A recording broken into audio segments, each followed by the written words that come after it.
to spend a little bit of time here with Act 1, Scene 3. This is where I think the real tragedy of Hamlet is sort of founded, the foundations of it. It's in this scene where we get basically three parallel pieces of advice. Laertes giving advice to Ophelia, Polonius giving advice to Laertes, Polonius giving advice to Ophelia. Ophelia does, though, insert a little bit of advice to Laertes, and I think what we want to watch for here are the gendered roles. One of the things that Shakespeare was very interested in are the ways in which our gender and the cultural definitions of that can actually create, and in this case, does create tragedy.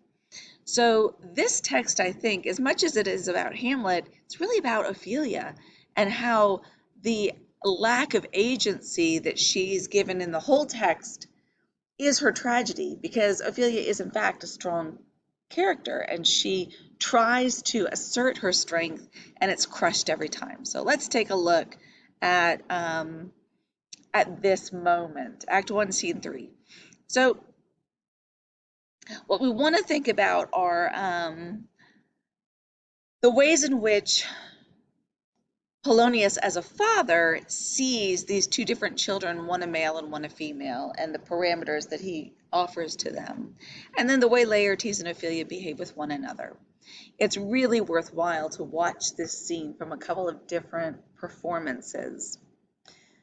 So first, Laertes and Ophelia have this rather frank conversation about this, and Laertes begins by telling Ophelia that she should not believe everything that Hamlet tells her. So there are a few things that are important to this. Laertes is genuinely worried about Ophelia, and the reason he's worried about her is because her station is beneath Hamlet's. He isn't convinced that Hamlet is honest, that he isn't actually playing a part or even seducing Ophelia.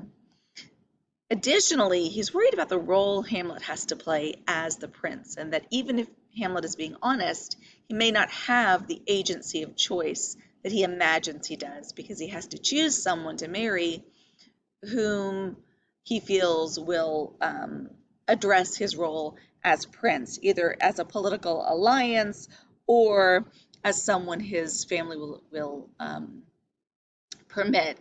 And this becomes Gertrude's issue later on. She actually, at a few different points in the play, talks about how she had hoped that Ophelia would in fact be Hamlet's choice. So the interesting thing here is that people are acting in a way that they imagine people want them to behave, but may not necessarily be, in fact, the expectation for them. So take a look at this part of the text. I'll highlight this for you. Laertes talks about the nature of people and what their nature, how nature behaves. So he says, perhaps he loves you now, but you must fear. His greatness weighed, his will is not his own. This is important. So he may love you, but he can't do necessarily what it is he wants to do, because he has a role to play that was created for him by virtue of his birth.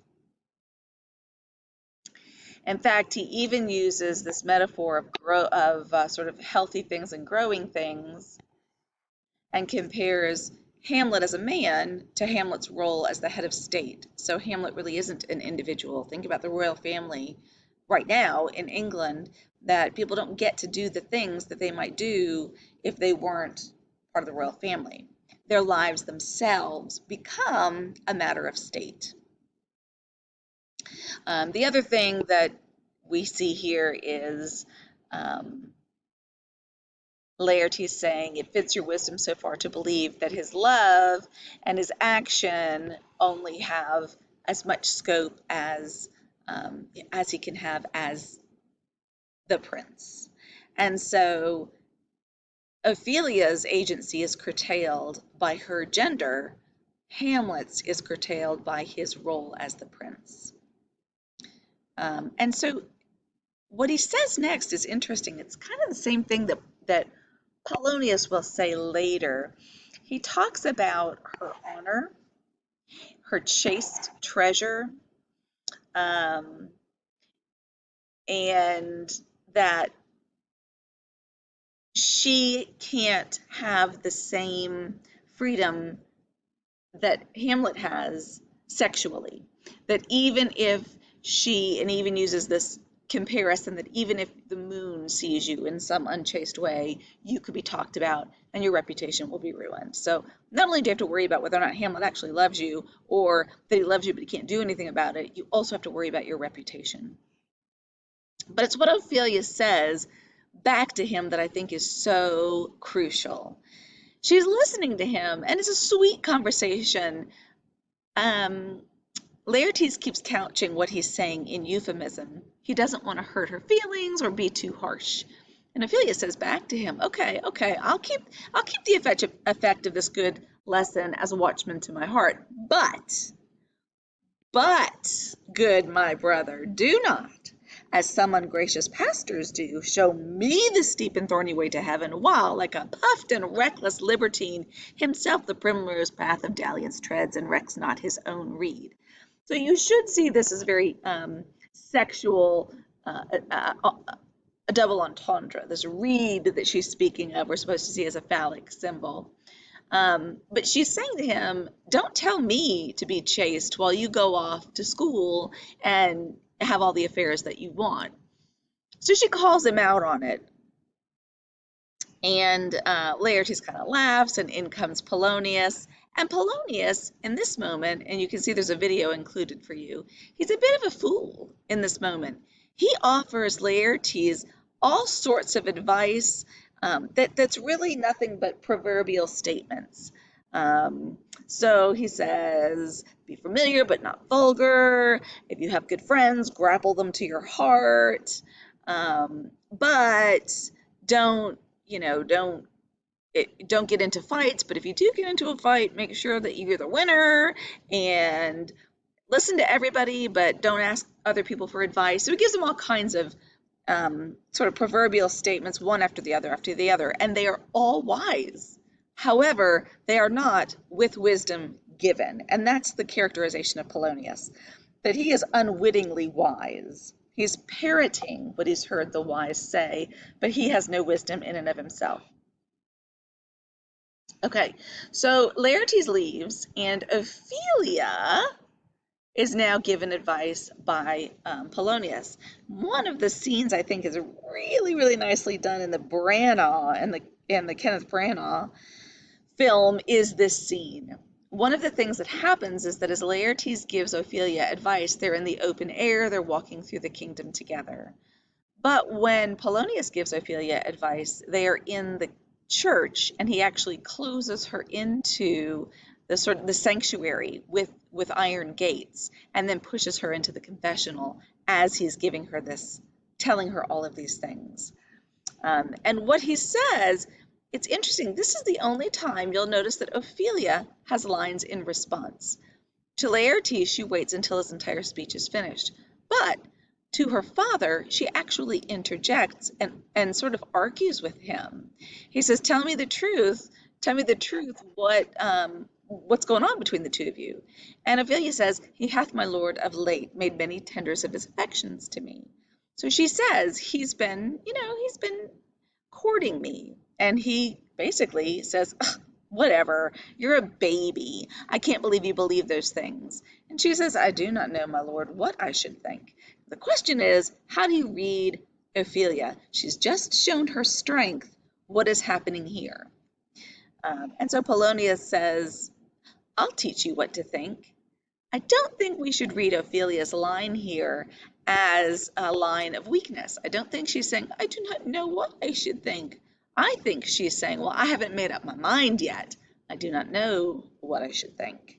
And so he understands her to say, I don't know anything because I don't have the mind to think of it. So he says, well, I'll tell you what you should think. And the reason I think her response is stronger is because he makes a wisecrack about her getting pregnant by accident So tender yourself more dearly, or you'll tender me a fool. And she responds to that, which suggests to me, being willing to interrupt Polonius, that Ophelia does not suffer fools. And she says, "My lord, he hath importuned me with love in honorable fashion." So she corrects Polonius and tells him that Hamlet has not been vulgar with her. And Polonius doesn't believe it. So she goes on and says, "And he hath given countenance to his speech, my lord, with almost all the vows of heaven." This is important. He's given me proof that he's honest with all of the vows except for the actual marriage vow. So according to Ophelia, Hamlet's pretty serious in his courting of her. Now Polonius gives her this long speech about how, and he emphasizes the same things that Laertes emphasized, that he may not in fact be telling you the truth, that he might simply be acting a part because he wants to seduce you, and that he has a role to play as the prince. So regardless of what he feels for you, he can't do anything other than what the state wants him to do. She ends with this sentence that I think is the most crucial sentence in this scene. If we emphasize different words, different things are being said. If she says, "I shall obey my lord," we have one meaning. If she says, "I shall obey my lord," we have another. But what if she says, "I shall obey my lord"? What if she is using this "my lord" not to say that she will obey Polonius, but that instead she will obey Hamlet as her lord of state? It completely changes this as something where Ophelia is simply agreeing with her father and saying she'll do as he wishes, to Ophelia actually arguing with her father in some subtle way, suggesting that whom she will obey isn't Polonius at all, but instead Hamlet. This is a line that's critical in its ambiguity. Shakespeare's text is full of ambiguous lines, forcing the viewer and indeed the actor to determine who this character is, all the while reminding us that often our identities are more complicated than what they appear to be.